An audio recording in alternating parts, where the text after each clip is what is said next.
কুয়াকাটা সমুদ্র সৈকত, যার সম্পর্কে নতুন করে বলার মতো কিছুই নেই। আজকের ভিডিওতে দেখবেন আমি কুয়াকাটা এসে কোথায় কোথায় ঘুরলাম এবং কি করলাম সবকিছুই। সো চলুন শুরু করি।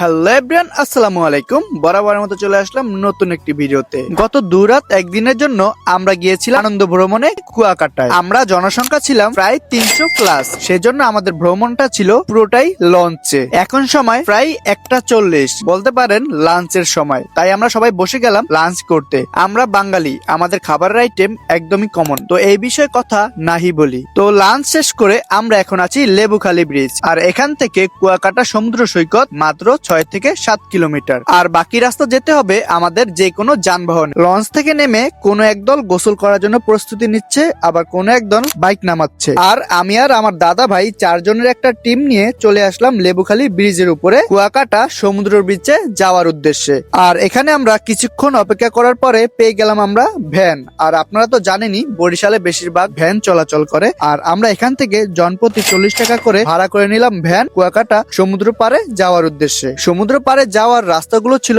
মনোমুগ্ধকর এবং প্রকৃতি দেখতে দেখতে চলে আসলাম কুয়াকাটা বাজারে। আর এখান থেকেই পাশেই চলে আসলাম সমুদ্রের বিচে। আর এখানে দেখতে পাচ্ছেন শত শত মানুষের ভিড়। আমার আবার এত মানুষ পছন্দ না, আমার পছন্দ নিরিবিলি একটি জায়গা, যাতে আমি সুন্দর জায়গাগুলো মন থেকে উপভোগ করতে পারবো। কুয়াকাটা সম্পর্কে নতুন করে আর কি ধারণা দিব আপনাদেরকে, আমার থেকে ভালো ধারণা আপনারাই জানেন। সো আপনারা সবাই কুয়াকাটা সম্পর্কে কিছু একটা কমেন্টে বলে যাবেন। এখানে এসে শান্তি মতো আপনার নিজের পার্সোনাল ফোন দিয়ে 2-1টা রিলস ভিডিও তৈরি করতে পারবেন না। ফটোগ্রাফার এবং বাইকারদের জন্য ফটো তো সুন্দর হয়ই না, উল্টো সময় এবং টাকা দুইটাই নষ্ট করে এই ফটোগ্রাফাররা। অবশ্য তাদের তো নষ্ট না, তাদের তো লাভই হয়। কথাগুলো বলতাম না, কারণ আমরা নিজেরাও ফটো তুলতে গিয়ে 700 টাকা ধরা খেয়েছি। অনেক তো বিচে ঘুরলেন, চলেন এবার অন্য জায়গায় যাই।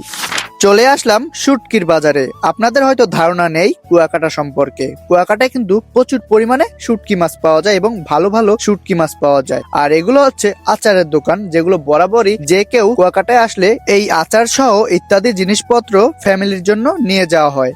সো আজকের ভিডিওটা কেমন লেগেছে অবশ্যই কমেন্টের মাধ্যমে জানাবেন, এবং আপনি এই ভিডিওটা কোথা থেকে দেখছেন সেটাও কমেন্টে জানাবেন। আমি দিহান আজকে এখান থেকে বিদায় নিচ্ছি। দেখা হবে পরবর্তী কোনো ভিডিওতে। আল্লাহ হাফেজ।